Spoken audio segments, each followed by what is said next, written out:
Hey everyone, my name is Wedge. Dragons of Tarkir Prerelease is this weekend, and I'm sure some of you have questions. In this video, we'll be going over what you should expect from the pre-release, and then give you some advice on which clan you should choose. It's going to be a fun ride, unless you're Zergo, his life just sucks now. We'll start with a quick overview of what you should expect from your pre-release experience. To start, this event will cost anywhere from $25 to $40, but in our experience, usually not more than $30. The price discrepancy between stores is usually based on how much prize support they're giving out. Anyways, the next step is picking your clan. Whichever clan you pick, that's the pre-release box you get. Each box contains the following: 1 pack of Fate Reforged, 4 packs of Dragons of Tarkir, 1 seeded booster pack based on your clan, a 20-sided spin down die that represents your Dragon Lord's Breath weapon, and as always can be used as a life counter, and a tip card. The format for the pre-release is sealed. This means that you open the packs you get in your box and you make a deck out of it. No outside cards other than basic lands, no drafting, just what you get in that box. You make the best 40 card deck you can, then you battle. Thanks to your seeded pack, you'll likely be in the colors of the clan you chose. The seeded pack is full of on-color cards, including a foil promo in your clan's colors. This could be your chosen Dragon Lord, Regent, Command, Megamorph 2-1. We don't know the exact list right now, but you can expect it to be something playable at least most of the time. Last thing about the pre-release before we get into clans. During the event, you'll have a couple opportunities to earn promo cards. It's a board game called Tarkir Dragon Fury. Here's how it works. There's a board set up with pieces worth different point values. You roll your die representing your breath weapon and hope to knock down as many of these pieces as you possibly can in one roll. Based on how many points you knock down, you get a certain amount of promo cards. You can get a land promo, a common, an uncommon, and a rare. So if you enjoy knocking stuff down with dice, this is totally your moment. Also, if you want more details, we did a video on this already, just right there. It's right there. Okay, clan time. Let's get right into it. We'll start with the Dromoka. Just like in both Khans and Fate Reforged, the Dromoka, formerly Obzan, are all about amassing creatures and making them huge. Dromoka Warrior, Misthoof Kirin, Sandcrafter Mage, and Airy Bowmasters are all commons and decent creatures. These are the targets for the bazillion bolster spells you have at your disposal. You even have a ton of creatures with bolster. Dromoka Captain, Scale Blessing, even Tactician, even something like Echoes of the Kin Tree would work in certain strategies. Your goal is to build up big, outclass your opponent's creatures with giant creatures of your own, then swing over the top. There isn't very much in the way of removal in these two colors. Enduring Victory, Pacifism, and Epic Confrontation are the only real non-rare removal spells. The rest of the clan is made up of pump spells instead. Press the advantage, shape the sands, tread upon. The theme is clear here. Use your creatures, not spells, to kill your opponent's creatures. This clan is about creature versus creature fighting. It's going to be brutal. In spite of the subtle differences, if you enjoyed Selesnya during Ravnica, this clan is for you. Just mass creatures, make them big, swing for a bunch. The Ojutai is the blue-white clan on New Tarkir. As you'd expect, losing red made the clan even more tempo/control based. Rebound is front and center. You've got combat tricks and artful maneuver and center soul, along with classic blue control spells like Ojutai's Breath, Void Squall, and Sight Beyond Sight. This is the clan you expect it to be. You mess with your opponent's rhythm, lay down some value cards like Ojutai's Summons or Youthful Scholar, then just run your opponent out of stuff to do while you attack for a few points of damage at a time. Don't want to go that much into control? Totally fine. Prowess from Fate Reforged and the new Mega Prowess, as I like to call it, will do just fine to end games more quickly if that's what you want. Taigam Strike, Gudul Lurker, and Elusive Spellfist are all about getting in big damage.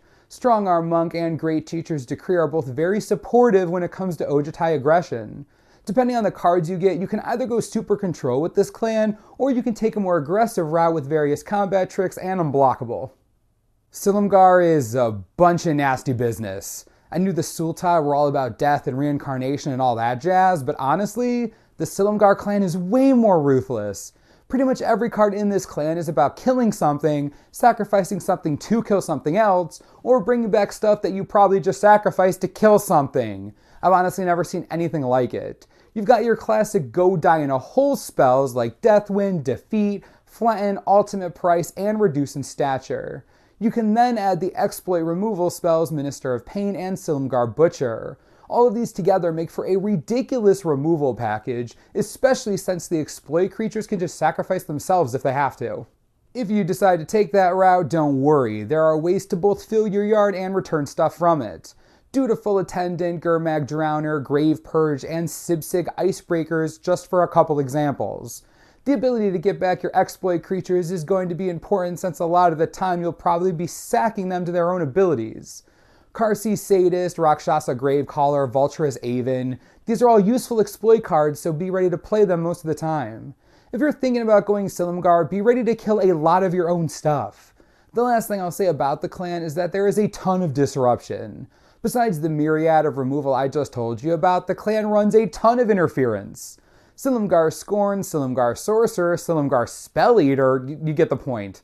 This clan is very blue-black in the sense that you'll be using your graveyard a lot while also countering everything. Enjoy your undeath tempo craziness. Next up is Kolaghan. For the last two sets, I've said that Mardu is by far the fastest clan, and if you wanted to either 1, bash your head against everything, or 2, end round 1 with enough time to get Chinese food, this was the clan to go with. Yeah, that hasn't really changed this time around either. While Kolaghan isn't as fast as Mardu was in Fate Reforged, the return of the mechanic Dash basically forces you to move as quickly as possible.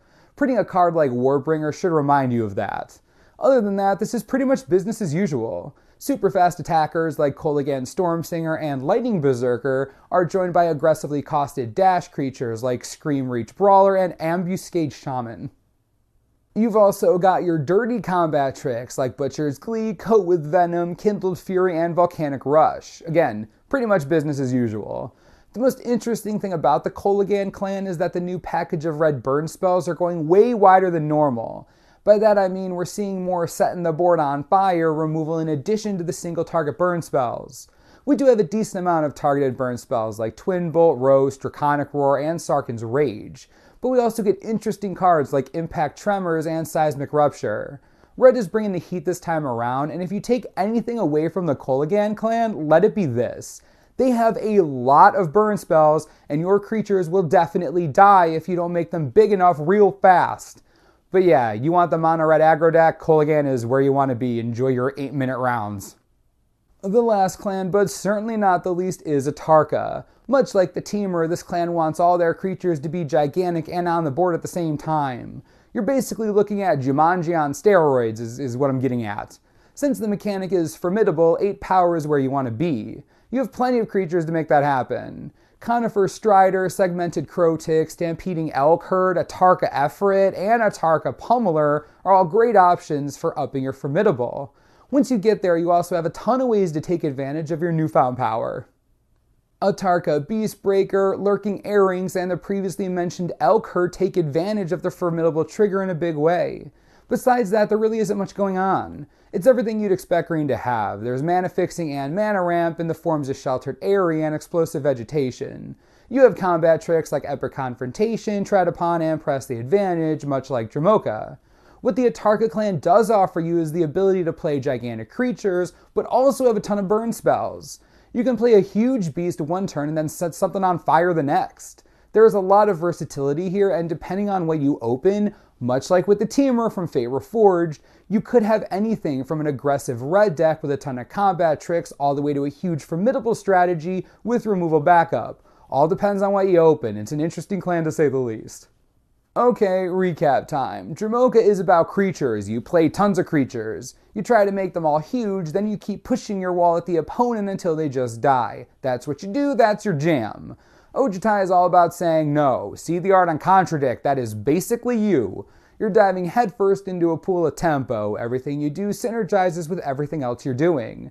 You play creatures that trigger abilities from non-creature spells. Those non-creature spells come back and trigger again. This is the clan for those of you who love value. Rebound is the definition of value, the mayor of Value Town. You get it. Silumgar is death and everything associated with it. You kill stuff, you sacrifice stuff, you bring stuff back. You are death incarnate. If you just want to crap over everything your opponent is playing, Silumgar might be for you. It kills everything. Just everything dies. Koldagan is fast. Who would thunk it, am I right? Seriously though, you're an aggro player, you won't be happy anywhere else, trust me. Atarka, big creatures, big burn spells, big board states, you stampede while setting stuff on fire. If you can't pick a clan to go with, Atarka might be for you. You get a little bit of everything here. As always, I'm not going to tell you that one clan is objectively better than the others because honestly it depends on what you open, and I think for the most part they're pretty fairly balanced. What I will say is that early data is showing that Atarka and Ojutai are the most pre-ordered for pre-release weekend. I personally will obviously be playing Ojutai.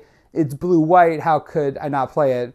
Anyways, I hope this guide was helpful to you in some way. If you have any questions at all, let me know down below and I'll be around.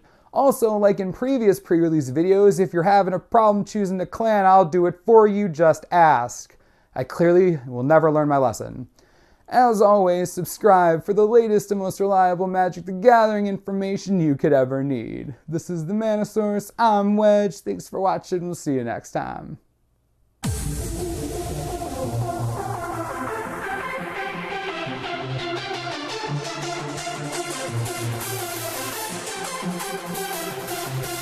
Wow.